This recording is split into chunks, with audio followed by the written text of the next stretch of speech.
இன்று நாம் காண இருப்பது ஆன்மீகத்தில் உள்ள இன்பங்களும் துன்பங்களும்.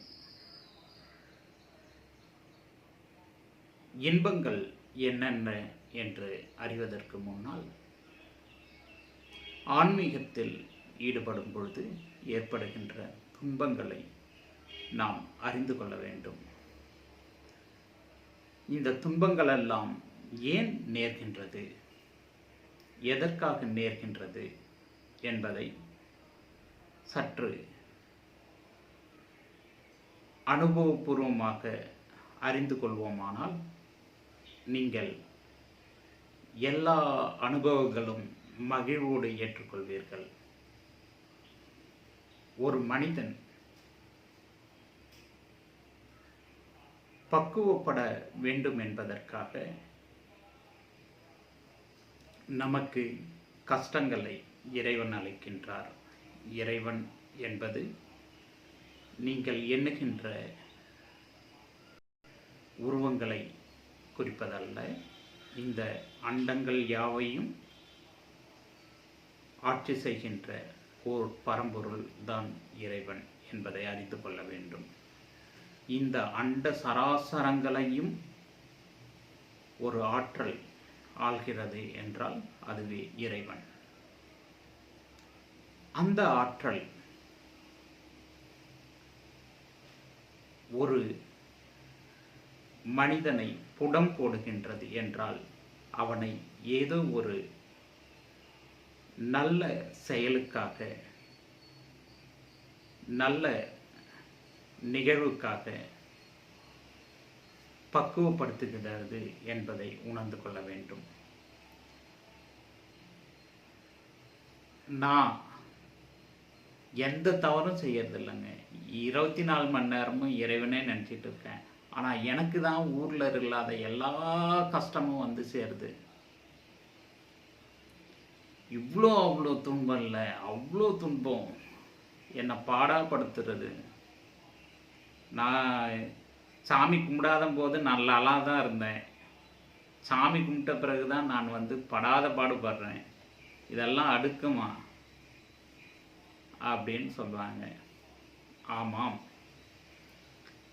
நீங்கள் இறைவனை அணுகும் பொழுது உங்கள் ஆன்மாவை தூய்மைப்படுத்தி இந்த புனித ஆன்மாவை பெறக்கூடிய வல்லமையை அது கொடுக்கும்போது என்ன பண்ணோம்னாக்கா, இந்த பிறவியோடு இவனுக்கு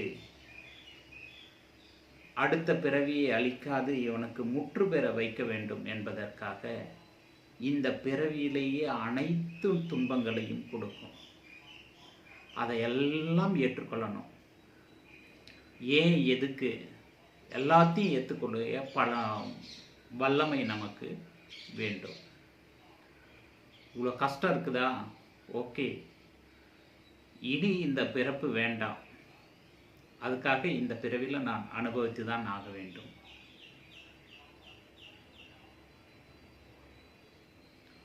ஒரு பக்கம் உடல் பிணிகளால் அவதிப்படுவது, உடல் பிணிகளால் அவதிப்படுறது தான் பெரும்பாலான எல்லாருக்கும் இருக்கின்ற பிரச்சனைகள். அப்போ உடல் பிணிகளால் அவதிப்படுவதற்கு என்ன காரணம் என்பதை நாம் அறிந்து கொள்ள வேண்டும். அதற்கு தகுந்த நபரிடம் சென்று மருத்துவம் செய்து கொள்ள வேண்டும். இந்த உலகத்திலேயே முடியாது என்றது எதுவும் கிடையாது. ஆக எல்லாத்துக்கும் வல்லவனுக்கு வல்லவன் ஒருத்தன் இருப்பான். முடியாத பிரச்சனைகளுக்கெல்லாம் தீர்வு சொல்லக்கூடிய வித்தகர்கள் எல்லாம் இந்த உலகத்தில் இருக்கின்றார்கள். அவர்கள் யார் என்று அறிந்து அவர்களிடம் சென்று பணிந்து நீங்கள் இந்த உடல் தீர்வுக்காக நீங்கள் சரி செய்து கொள்ள வேண்டும். ஆக அத்தகைய வல்லமை படைத்தவர்கள், பணம் காசை எதிர்பார்க்காமல் மருத்துவம் செய்பவர்கள் இந்த உலகத்தில் இருந்து கொண்டுதான் இருக்கின்றார்கள். பணம் காசு இல்லாத மருத்துவம் செய்ய மாட்டாங்க. இருந்தாலும் அவங்கக்கிட்ட நீங்கள் கேட்டுக்கினீங்கனாக்கா அவங்க வந்து உங்களுக்கெல்லாம் இலவசமாகவே மருத்துவம் செய்து கொடுப்பார்கள். அத்தகைய வல்லமை படைத்தவர்கள் இந்த உலகத்தில் இருந்து கொண்டுதான் இருக்கிறார்கள். எல்லாரும் புனித ஆன்மாவை உருவாக்குவதற்காக சித்தர் பெருமக்கள் எல்லாம் துடித்து கொண்டிருக்கிறார்கள். சித்தர் வழியில் நடக்கிறவர்கள் எல்லாம் புனித ஆன்மாக்களை உருவாக்கும் பணியில் ஈடுபட்டு கொண்டிருக்கிறார்கள். அவர்கள் யார் யார் எங்கெங்கு உள்ளார்கள் என்பதை அறிந்து தெரிந்து அவர்களிடம் சென்று நல்லவைகளெல்லாம் கற்க வேண்டும். தீமைகளை எல்லாம் ஒழித்து அழித்து புனித ஆன்மாவாக உருபெற வேண்டும் என்பதுதான் நம்மளுடைய தலையாய நோக்கமாக இருக்க வேண்டும். தாய் தந்தையர்கள் ஒரு காலகட்டம் வரலையும் நம்மளை உருவாக்குவாங்க, வளர்ப்பாங்க. தோளுக்கு மேலே வளர்ந்துட்டாக்கா நீயும் அவங்க சொல்கிற பேச்சை கேட்கறதில்ல, அவங்களும் தண்ணி தெளித்து இவன் இதுக்கு மேலே ஒன்றும் பண்ண முடியாது அப்படின்ட்டு விட்டுருவாங்க. அப்போ நீ தோளுக்கு மேலே வளர்ந்துட்டாக்கா உனக்கு குடும்பத்தினுடைய பாரம் உன்மேல் ஏற வேண்டும். குடும்பத்தை தாங்கக்கூடிய வல்லமையை ஏற்க வேண்டும். இந்த குடும்பத்திற்காக நீ அனுதினமும் அணுவாக உழைக்க வேண்டும். கடவுளை அடைஞ்சிட்டா மட்டும் போதாது. எனக்கு எதுவும் வேணாம், குடும்பமும் வேணாம், அப்பா அம்மா யாரும் வேணாம், எனக்கு கடவுள் மட்டும்தான் போதும். மாதா வயிறெறிய வாழான் ஒரு நாளும் தாய் தந்தையரனுடைய பாவங்களுக்கு ஆட்பட்டால் நீ எதுலையுமே கடத்தேற முடியாது. எந்த ஒரு குருமாரும் சந்நியாசம் வாங்குவதற்கு யாராவது வந்தாங்கனாக்கா என்ன தெரியுமா சொல்லுவாங்க? நீ போய் உங்கள் அப்பா அம்மாவை கூட்டுட்டு வா. உங்கள் அப்பா அம்மா வந்து சந்நியாசம் வாங்கிறதுக்கு ஒத்துக்கிட்டாதான் சந்நியாசம் கொடுப்பேன்னு ஒரு நல்ல குருமார்கள் சொல்லுவாங்க. அப்படி கொடுத்தாதான் அது வந்து தாய் தந்தையர்கள் ஒத்து சந்நியாசம் போவதற்கு ஒத்துக்கிட்டாதான் சந்நியாசம். அதுக்கு பேர் தான் சந்நியாசம். இல்லைன்னா நீ வந்து காட்டுத்தனமாக நீ வந்து சந்நியாசம் போனோன்னாக்கா அதெல்லாம் எந்த பிரயோஜனமும் கிடையாது. ஒரு தாய் தந்தை வயிறு எறிந்து ஐயோ நம்ம பையன் இப்படி போயிட்டானே, நம்ம பொண்ணு இப்படி போயிடுச்சு அப்படின்னு யாரும் சொல்லக்கூடாது. அப்போ நாம் தாய் தந்தையருக்கு ஆற்றக்கூடிய கடமைகளை செய்ய வேண்டும். சொந்த பந்தங்களுக்கு ஆற்றக்கூடிய கடமைகளை செய்ய வேண்டும். சிறு வயதில் நாம் பட்ட கடன்கள் இருக்கின்றதல்லவா, நம்மளை வளர்க்குறதுக்கு அப்பா அம்மா எவ்வளோ பாடுபட்டாங்கன்றது இருக்குது இல்லையா, அந்த பாடுபட்டதுக்கு நீ பரிகாரம் செய்ய வேண்டும் இல்லையா. அதுக்கு என்ன பண்ணணும்? தாய் தந்தையரை நீ உயிர் உள்ள வரையில், அவங்க உயிர் இருக்கிற வரையிலையும் நீ வந்து பொன் போல பாதுகாக்கணும். தாய் தந்தையரை பாதுகாக்க தவறினால் நாம் மிகப்பெரிய பாவத்திற்கு உள்ளாவோம். அடுத்தது, உடல் சார்ந்த பிரச்சனைகளை நாம் எதிர்கொள்வோமானால் எப்பயும் வந்து உடல் சார்ந்த பிரச்சனைகள் முதல்ல வந்து எப்படி வரும் அப்படின்னாக்கா, உடல் சூடில் தான் வரும். குழந்தைகளுக்கு உடல் சூட்டில் வயிற்று வலி வரும். குழந்தை பருவத்தில் வயிற்று வலி வரும். ஏன் அழுகுறான், எதுக்கு அழுகுறான்னு தெரியாத ரொம்ப கஷ்டப்படுவாங்க அப்பா அம்மாலாம்.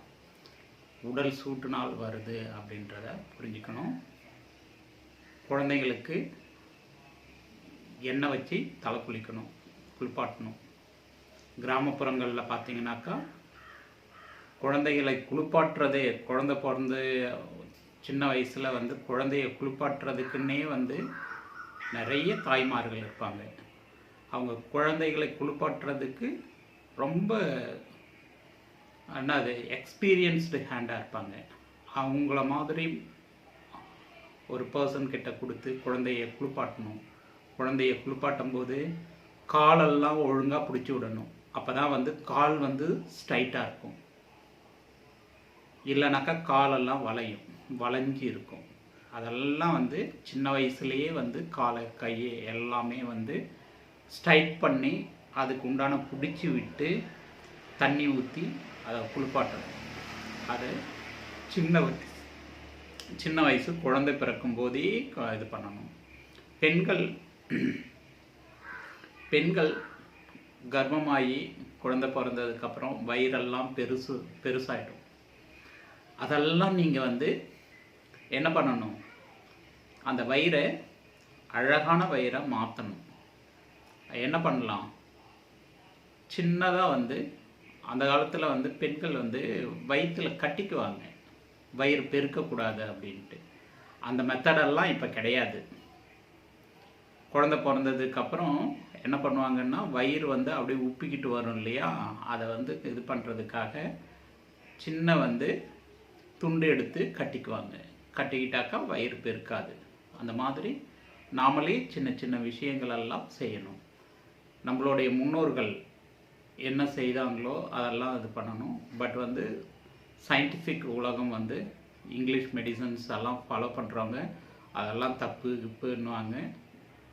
பெரும்பாலும் அந்த காலத்தில் வந்து இவங்கெல்லாம் இல்லாத போது யார் வந்து இவ்வளோ அழகான குழந்தைகளெல்லாம் நம்ம வந்து பெற்றெடுத்திருக்கோம், அறிவுபூர்வமாக இருந்திருக்கோம். இந்த உலகத்தில் நோய் நொடிகளற்ற ஒரு சமூகமாக வாழ்ந்திருக்கிறோம் என்பதை அறிந்து கொள்ள வேண்டும். ஆக இயற்கைக்கு முரணாக நாம் எதுவும் செய்யக்கூடாது. அதே சமயம் சயின்டிஃபிக் வேர்ல்டையும் நம்ம உள்வாங்கிக்கணும், பாரம்பரியத்தையும் உள்வாங்கிக்கணும். ரெண்டுத்துக்கும் பிரிட்ஜாக இருந்து நாம் செயல்படணும். அறிவியல் பூர்வமாக முன்னிலை வகிக்கணும். பாரம்பரியத்தால் நம்ம வந்து தொன்மையை பாதுகாக்கக்கூடிய வல்லமையோடு இருக்கணும். இது ரெண்டுத்துக்கும் வந்து சம அளவில் நாம் வந்து பயணப்படணும். இன்னொன்று, இந்த உடல் சார்ந்த பிரச்சனைகளில் சூடு. இந்த சூடு என்ன பண்ணோம்னாக்கா உடம்பை வந்து படாத பாடுபடுத்தும். உடம்புல நிறைய ஸ்கின் டிசீஸை ஃபார்ம் பண்ணும், சொரிய வைக்கும், கொப்பளங்கள் வரும். வெய்ய நாளில் என்ன பண்ணும், உடம்பெல்லாம் அப்படியே வந்து முட்டாக ஆகிடும்.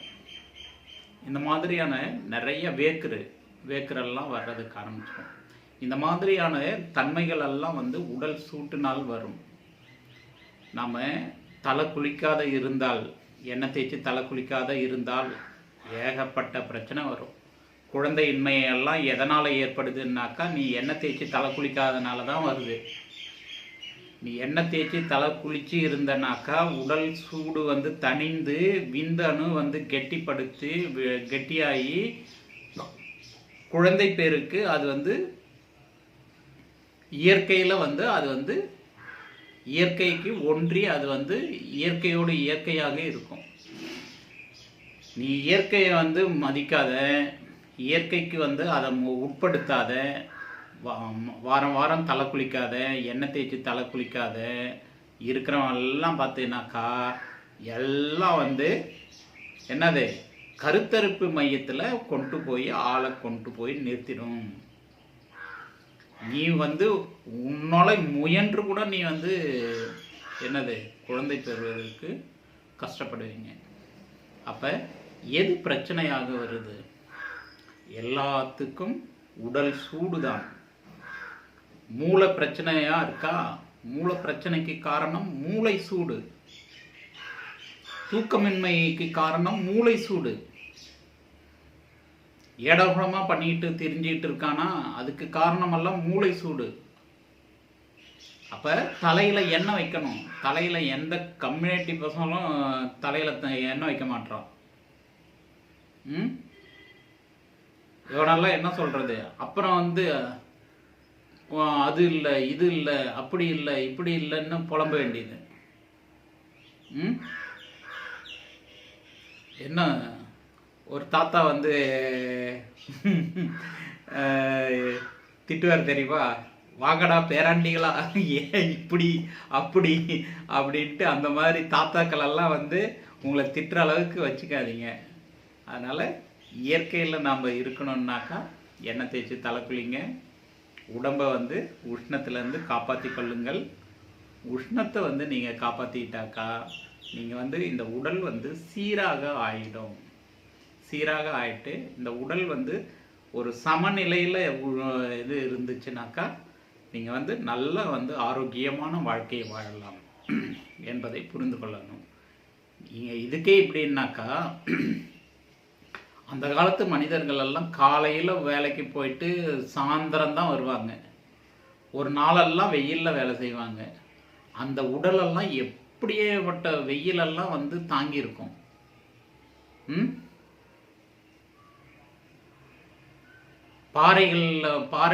பாறைகள் உடைக்கிற வேலைகளெல்லாம் செஞ்சுருப்பாங்களே, அவங்கெல்லாம் வந்து எப்படியாப்பட்ட உஷ்ணத்தை தாங்கியிருப்பாங்க. அதெல்லாம் யோசிச்சு பாருங்க. ஆந்திராவிலெல்லாம் வெயில் அடிக்கும். அங்கெல்லாம் வந்து மஞ்சகாமலை வந்துடும். வெயிலில் மஞ்சகாமலை வந்துடும். மஞ்சகாமலைக்குன்னு மருந்து கொடுக்கறதுக்கு வந்து இருளர்கள் நிறைய பேர் இருப்பாங்க. அங்கெல்லாம் அவங்களுக்காக வந்து அவங்களுக்கு ஸ்பெஷாலிட்டியே வந்து மஞ்சகாமலைக்கு மட்டும் மருந்து கொடுப்பாங்க. அப்புறம் பாம்பு கடிக்கு மருந்து கொடுப்பாங்க. இந்த மாதிரியான இதெல்லாம் வந்து அவங்களுக்கு மட்டும்தான் தெரியும். எப்படியாப்பட்ட பிளட்டில் கலந்த மஞ்சகாமலையெல்லாம் நிவர்த்தி செய்வாங்க. அந்த மாதிரி நம்மளுடைய முன்னோர்கள்கிட்ட நிறைய கொட்டி கிடக்கிறது. அங்கேருந்து புரிஞ்சுக்கணும். முதல்ல வந்து உடம்பை உஷ்ணத்திலிருந்து காப்பாற்றி கொள்ளணும். நீங்கள் ஆன்மீகம்னு நீங்கள் முதல்ல நீங்கள் இறங்கிட்டீங்கன்னாக்கா நீங்கள் வந்து பாதுகாக்க வேண்டியது உடல். உடம்பால் அழியின் உயிரால் அறிவர், திறம்பட மெய்ஞானம் காணவும் மாட்டார். உடம்புக்குள்ளரை உருபொருள் கண்டேன், உத்தமன் கோயில் கொண்டான் என ஓம்புகின்றேன். உடம்பை வளர்த்தேன், உயிர் வளர்த்தேனே. அதனால் வந்து உடல்தான் மூலம். உள்ளம் பெருங்கோயில் ஊனுடம்பு ஆலயம், தெள்ளத் தெளிந்தாருக்கு ஜீவன் சிவலிங்கம்.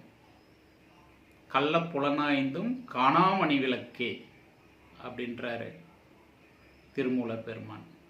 ஆக இதுதான், இந்த உடம்பு தான் எல்லாற்றுக்கும் மூலதனம்.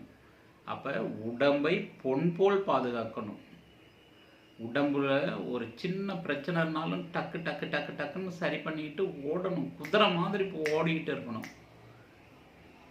குதிரை அப்படி விழுந்துச்சுன்னா எழுந்துச்சு ஓடும் இல்லையா? அந்த மாதிரி டக்குன்னு அப்படி குதிரை மாதிரி விழுந்தாலும் எழுந்துச்சு ஓடிக்கிட்டே இருக்கணும். அந்த மாதிரி உடம்பு வச்சு இருக்கணும். அந்த மாதிரி உடம்பு இருந்தால் தான் இந்த உலகத்தில் சாதிக்கலாம். உடம்பு போயிடுச்சுன்னா சொங்கி மாதிரி அப்படியே இப்படியே இருக்க வேண்டியது தான். அதனால் நல்ல ஆசான்களிடம் உடல் சார்ந்த பயிற்சிகளை பெற்றுக்கொள்ளுங்கள். மனம் சார்ந்த பயிற்சிகளை பெற்றுக்கொள்ளுங்கள். நல்ல ஆன்மீக விஷயங்களை சற்சங்கம் மூலமாக அறிந்து கொள்ளுங்கள். நல்ல ஆன்மீகவாதிகளிடத்தில் நீங்கள் நாட்டம் கொண்டு அவர்களுடைய அனுபவங்களை பெற்று நல்ல சிந்தனையோடு இருந்தாவே போதும். சதா நல்ல சிந்தனையோடு இருந்தால் போதும். முதல்ல நாம் வந்து தன்னிறைவு பெறணும். நமக்கு உண்டானதை நாமளே வந்து சுயமாக உழைச்சி சம்பாரித்து தன்னிறைவு பெறணும். அதுக்கப்புறம் குடும்பம் தன்னிறைவு பெறணும். அதுக்கப்புறம் தனக்கு மிஞ்சிட்டு அதுக்கப்புறம் அது அடுத்தவங்களுக்கு கொடுங்க. நீயே வந்து சோத்துக்கு வழி இல்லாத நீ அடுத்தவனுக்கு கொடுக்கறதுன்றது இது வந்து இதுக்கு பேர் என்ன? அதெல்லாம் வந்து தானம் கிடையாது. நீ உழைத்து உண், உழைத்து உண்டு பிறருக்கு கொடு. நீ உழைத்து உண்ணு, அதுக்கப்புறம் பிறருக்கு வந்து கொடு. அதுதான். அதனால் எல்லாம் வந்து நம்மை சார்ந்த அனுபவங்களாக இருக்கணும். ஆன்மீகம் என்பது மிக அழகாக இருக்கணும். கடுமையான தவம் தவம் இருந்து என்ன பண்ணுவேன், தவம் இருந்துச்சுனாக்கா உடம்பு ஹீட் ஆகிடும். கண்ணு ஹீட் ஆகிடுச்சுன்னா அவ்வளோதான். நீ ஹீட்டை வந்து எப்படி ரெடியூஸ் பண்ணணுன்றது வித்தை தெரிஞ்சுக்கிட்டா தான் நீ வந்து ஆன்மீகத்தில் இருப்ப. இல்லை உடம்பு உருகி விந்து வெளியேறி விந்து எல்லாம் நீர்த்து போயிட்டு எலும்பு தொழுமாகி பேன்னு ஆகி அவன் உடம்பெல்லாம் போயிட்டு எந்த வேலையும் செய்ய முடியாத ஏதாவது ஒரு சாமியார்கிட்ட அடிமையாக போயிடுறது, இல்லை ஒரு இடத்துல படுத்த படுக்கை ஆகிடுறது, இல்லை வந்து மூளை மென்டலாகி சுற்றிட்டு இருக்கிறது. இதுதான் நடக்கும். கடுந்தவம் யாரோடைய வழிகாட்டுறதுன்னு இல்லாத பண்ணிங்கனாக்கா நீங்கள் வேணால் ட்ரை பண்ணி பாருங்கள். நான் சொல்கிறதெல்லாம் உண்மை இல்லைன்னாக்கா என்னை வந்து சட்டையை பிடிச்சி கேட்கலாம். அனுபவத்தில் சொல்கிறேன், கேட்டுக்குங்க. கேட்டுக்கிட்டு புரிஞ்சு நடந்துக்குங்க. ஆன்மீகம் சொல்லி கொடுக்குறவன் ஆன்மீகம் இதை செய்தால் பின்விளைவுகள் என்ன வரும்ன்றதை சொல்லி கொடுக்குறவன் தான் சரியான குரு. விஷயத்தை மட்டும் சொல்லிட்டு சைடு எஃபெக்ட் என்ன வரும்னு சொல்லி கொடுக்காதவன்லாம் வந்து ஃப்ராடு இல்லை. அவனுக்கு அறிவு இல்லை, அனுபவம் இல்லைன்னு அர்த்தம். அனுபவம் இருந்தால் அது அதனுடைய பின்விளைவுகள் என்ன என்பது அவனுக்கு தெரியும். அந்த பின்விளைவுகளுக்கு நீ என்ன ரெமெடி பண்ணணும்னு சொல்லி கொடுக்கணும். இது நடக்கும், இது நடந்தால் இதை செய்யணும் அப்படின்றத முன்கூட்டியே அவனுக்கு அறிவிக்கணும். ஏன்னா ஒரு தவறு நிகழாது இருப்பதற்கு நீ என்னென்ன ஆயத்த பணிகளை செய்ய வேண்டுமோ அத்தனை ஆயத்த பணிகளும் செய்துட்டு நீ வந்து அவனுக்கு வித்தை கொடுக்கணும், அவனுக்கு பயிற்சி அளிக்கணும். வாசி யோக பயிற்சி எல்லாம் இது பண்ணுனாக்கா கொடுக்குறன்னாக்கா அவனுக்கு பக்க விளைவுகள் என்ன வரும்ன்றத முதல்ல வந்து அவனுக்கு வந்து சொல்லி கொடுக்கணும். இதை பண்ணால் இந்த மாதிரியான பிரச்சனைகள் எல்லாம் வரக்கூடும் அப்படின்னு அவனுக்கு வந்து விலக்கி சொல்லணும். விலக்கி சொல்லிட்டு இதெல்லாம் வந்துச்சுன்னா இதெல்லாம் இப்படி ரெக்டிஃபை பண்ணணும், இதை பண்ணால் இதெல்லாம் பண்ணும். இதெல்லாம் ஏன்னா இளம் வயது எல்லா எடாகுடமும் பண்ணும். இளம் வயது எதை செய்யாதன்னமோ அதை தான் செய்யும். அதை செய்தால் என்ன விளைவு வரும்ன்றத நீ வந்து குரு ஆனவன் ஆசானானவன் அறிந்து இருக்க வேண்டும். அறிந்து அதெல்லாம் வந்து இதை பண்ணால் இதெல்லாம் வருண்டா, இதெல்லாம் பண்ணக்கூடாது, அதெல்லாம் செய்யக்கூடாது, செஞ்சுனா இதெல்லாம் வரும். அப்புறம் செஞ்சுட்டு ஐயோ நோவுதே, அது பண்ணுதே, இது பண்ணுதேன்னு அதெல்லாம் இது பண்ணக்கூடாது அப்படின்றது சொல்லிடணும். இல்லை நீ வந்து வெறும் பயிற்சி மட்டும் சொல்லிட்டு விட்டுட்டேன்னு வச்சுக்க, அவன் இஷ்டத்துக்கு செய்வான். இஷ்டத்துக்கு செஞ்சுட்டு அவனுக்கு பின்னாடி பிரச்சனைகள் வருது இல்லை, அப்போ ரொம்ப நொந்து போய் ஆன்மீகமே வேணாம், இதென்னடா இது, என்னை இப்படி ஆக்கிடுச்சு அப்படி ஆக்கிடுச்சு, நான் நல்லா இருந்தேன் என்னை இப்படி ஆக்கிடுச்சு அப்படின்னலாம் நிறைய பேர் இருக்கும். ஆன்மீகத்தில் ஃபெயிலியர் ஆனவங்க ஏகப்பட்ட பேர். அவங்கெல்லாம் என்ன சொல்கிறது, எதனால் ஃபெயிலியர் ஆவாங்கன்னா உடலால் ஃபெயிலியர் ஆவாங்க. உடம்பு ஒத்துழைக்காது ஆன்மீகத்துக்கு. உடம்பு ஒத்துழைக்காதுன்னாக்கா அவனுக்கு உடலை பற்றிய அறிவு அற்று இருக்கிறான்னு அர்த்தம். அப்போ நீ முதல்ல தெரிஞ்சுக்கணுன்னாக்கா உடல் என்பது என்ன முதல்ல தெரிஞ்சுக்கணும். நீ உடல்னா என்ன, அதுக்கப்புறம் உயிரை பற்றி தெரிஞ்சுக்கோ. முதல்ல உடலை பற்றி தெரிஞ்சுக்கோ, அப்புறம் உயிரை பற்றி தெரிஞ்சுக்கோ. அதுக்கு அடுத்தது நீ கடவுள், ஆன்மா, மற்ற இதெல்லாம் தெரிஞ்சுக்கலாம். முதல்ல உடலை பற்றி தெரிந்து கொள். உடம்புன்னா என்ன, கைன்னா என்ன, கால்னா என்ன, முகம்னா என்ன, எப்படி உயிர் வாழறோம், எப்படி கரு உருவாகுது, எப்படி சந்ததிகள் எல்லாம் வருது, இதனுடைய ரகசியங்கள் என்னென்ன அப்படின்றத புரிஞ்சுக்கணும். ஆன்மீக அறிவு என்ன சொல்லுது, அறிவியல் அறிவு என்ன சொல்லுது, இந்த இரண்டையும் சம அளவு அறிவோடு நீங்கள் வந்து பகிர்ந்து கொள்ளணும். அறிவை பகிர்ந்து அதில் இருக்கின்ற உண்மைகளை நீங்கள் அலசி ஆராய்ந்து உள்வாங்கிக் கொள்ள வேண்டும். ஆகவே நீங்கள் என்ன பண்ணணும், ஆன்மீக அறிவு பெறணுமா, திருமந்திரத்தை எடுங்க. திருமந்திரத்தை எடுத்துட்டு நீங்கள் ஒரு ஃபுல்லாக வந்து ஒரு ரீடு கொடுங்க. திருமந்திரத்தில் சொல்லாதது வந்து ஆன்மீக அறிவு எதுவும் இந்த உலகத்தில் எதுவும் சொல்லலை. அவ்வளவு தலை சிறந்த நூல் திருமந்திரம். அதை முதல்ல ஒரு உருப்படியாக வந்து படிங்க. படிச்சுட்டு அதுக்கப்புறம் அறிவியல் சார்ந்த உடற்கூறு நூல்களை படிங்க. படிச்சுட்டு இந்த ஆன்மீக அறிவும் அறிவியல் அறிவும் என்ன சொல்கின்றது என்பதை அலசி ஆராயுங்க. அலசி ஆராய்ந்து புரிந்து கொள்ளுங்கள். அல்லது அனுபவம் வாய்ந்த நபர்கள் ஆற்றுகின்ற உரைகளை கூர்ந்து கவனியுங்கள். அவர்களிடம் இருந்து என்னென்ன அறிவார்ந்த சொற்கள் வருகின்றன, அறிவார்ந்த ஞானங்கள் வருகின்றது என்பதை அலசி ஆராய்ந்து உள்வாங்கிக் கொள்ளுங்கள். ஆகவே ஒரு ஞானவான்களிடம் அன்பு பாராட்டுவது என்பது அவர்களுடைய அனுபவங்களை எளிதில் நம்முடைய அனுபவங்களாக மாற்றிக்கொள்ள உதவும். அவர் கற்ற கல்விகள் அனைத்தும் அனுபவங்களாக அவர் அறிவுரைகளாக நமக்கு வழங்குவார். அவற்றை உள்வாங்கிக் கொள்ளுங்கள். ஒருத்தவருடைய அறிவு அனுபவங்கள் எல்லாம் வந்து எதுக்காகனாக்கா அடுத்தது வந்து தவறுகள் நிகழாத இருக்கணுன்றதுக்காக தான் அந்த அறிவுகள் எல்லாமே. அதை வந்து நம்ம உள்வாங்கிக்கணும்.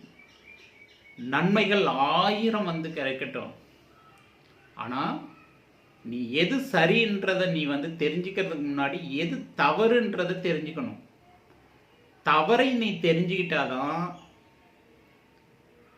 நீ வந்து தவறு செய்யாத இருப்ப.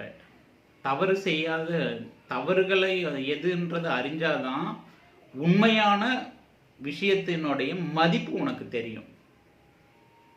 தவறுகள் நிகழாத இருப்பதற்கு அது ஏதுவாக இருக்கும். தவறுகளுடைய பின்விளைவுகளை வந்து நன்கு அறிந்து இருக்க வேண்டும். அதை அறிந்து உணர்ந்து நாம் கற்போமானால், அறிவை வளர்ப்போமானால், இந்த அனுபவங்கள் எல்லாம் எப்போ கிடைக்கும்? ஒரு மனிதன் பட்டு பார்த்தா தான் வந்து அதனுடைய ரிஃப்ளெக்டரெல்லாம் தெரியும். அப்போ இந்த பழுத்த பழங்கள் எல்லாம் இருக்குது இல்லையா, ஞானிகள் எல்லாம் அவன் அனுபவத்தில் அனுபவித்து உடம்பாலும் உயிராலையும் அனுபவித்து அவன் உடம்பு உள்ளம் எல்லாம் வந்து செம்மையாகி கிடக்கும், பக்குவப்பட்டு இருக்கும். அவனுடைய வார்த்தைகள் இருக்கு இல்லையா, அது அப்படியே கோல்டன் வேர்ட்ஸ் வந்து விழறதெல்லாம் கோல்டன் வேர்ட்ஸ். இந்தா வச்சுக்கோ. அதெல்லாம் வந்து அந்த பழுத்த பழங்களுடைய வார்த்தைகள் எல்லாம் வந்து அனுபவங்கள் நிறைந்த வார்த்தைகள். அதெல்லாம் பயனுள்ளது. இந்த உலகத்திற்கு பயனுள்ள வார்த்தைகளை மட்டும்தான் அவங்களால உதிக்க முடியும். பயனற்ற வார்த்தைகள் ஒரு சொல் கூட வந்து அனுபவம் வாய்ந்த ஞானிகளால் வந்து சொல்லவே முடியாது. ஆகையால் வார்த்தைகள் ஒவ்வொன்றும் ஞானிகளிடத்தும் மெய்ஞானிகளிடத்தும் ஆசான்களிடத்தும் மிக தூய்மையானதாகவும் பண்பட்டதாகவும் அறிவுபூர்வமாகவும் இருக்கும். அதை உணர்ந்து அவர்களிடம் இருந்து பெற வேண்டியதை பெற்றுக்கொள்ளுங்கள். இதுதான் நாம் செய்ய வேண்டிய காலத்தின் கட்டாயம். எந்தோதும் யூடியூப்பில் கொட்டி கிடக்குது, எல்லாம் நல்லதும் இருக்குது கெட்டதும் இருக்குது. நல்லதையெல்லாம் தேடி கண்டுபிடிங்க, தொகுத்து நீங்கள் வந்து பயன்படுத்துங்க. நேரங்களை அதுக்காக செலவிடுங்க, நல்லதை பயன்படுத்திக்கோங்க. ஆக உங்களுக்கு இன்றைக்கு வந்து உடம்பில் நெகட்டிவ்ஸ் எல்லாம் என்னன்றதை சொல்லிட்டேன். உடல் சூடுனால தான் நெகட்டிவ்ஸ் எல்லாம் வருது அப்படின்றத சொல்லிட்டேன். முதல்ல நீங்கள் சூட்டை தணிக்கிறதுக்கு தலை குளிக்கணும் அப்படின்றத தெரிஞ்சுக்குங்க. இதை முறையாக பயன்படுத்துங்க. 6 மாதத்திற்கு ஒரு தடவை பேதிக்கு மாத்திரை எடுத்துக்குங்க. 6 மாதத்துக்கு ஒரு தடவை பேதிக்கு மாத்திரை எடுத்துக்கிட்டிங்கனாக்கா இந்த உடல் மிக தூய்மையானதாக இருக்கும். சில பேரெல்லாம் வயிறெல்லாம் இறுகி போயிருக்கும். கேஸ் பிரச்சனை, வயிறு வலிக்குது, இப்போ மோஷன் போகலை, எல்லாம் போகலை. 6 மாதத்துக்கு ஒரு தடவை இது எடுத்துக்கங்க. உங்களுக்கு என்ன பிரச்சனை இருக்கும்? நோய் நொடிகளே இருக்காது. முதல்ல அதை செய்யுங்க. 6 மாதத்துக்கு ஒரு தடவை பேதிக்கு மாத்திரை எடுங்க. நீங்கள் ராத்திரியில் கொஞ்சம் கடுக்கா பொடியை சாப்பிடுங்க. காலையில் கரிசலாங்கண்ணியில் பல் விளக்குங்க. கரிசலாங்கண்ணியை ஒரு வாய் டெய்லி மென்று சாப்பிடுங்க. மதியத்தில் 2 தூதுவளை மென்று சாப்பிடுங்க. அழகாக மிக நுட்பமான வாழ்க்கையை வாழலாம். இதெல்லாம் நீங்கள் அனுதினமும் பயன்படுத்தக்கூடிய மூலிகைகளும் செயல்திறன்களும் இருக்கணும். இதை பயன்படுத்திக்குங்க. பயன்படுத்தி மேலும் நன்மை பெறுங்க. அடுத்தது நன்மைகள் எண்ணற்ற இருக்கும். நன்மைகளை நாம் யார் வேணாலும் சொல்லலாம். ஆனால் அனுபவம் வாய்ந்தவர்களால் மட்டும்தான் அதனுடைய சைடு எஃபெக்ட், எதிர்வினைகளுக்கு உண்டான விஷயங்களை சொல்ல முடியும். அதனால் இதுதான் உங்களுக்கு தேவையான கருத்து இருக்கும். அதனால் உங்களுக்கு எது தேவையோ அது மட்டும்தான் கொடுப்பேன். நன்றி, வணக்கம்.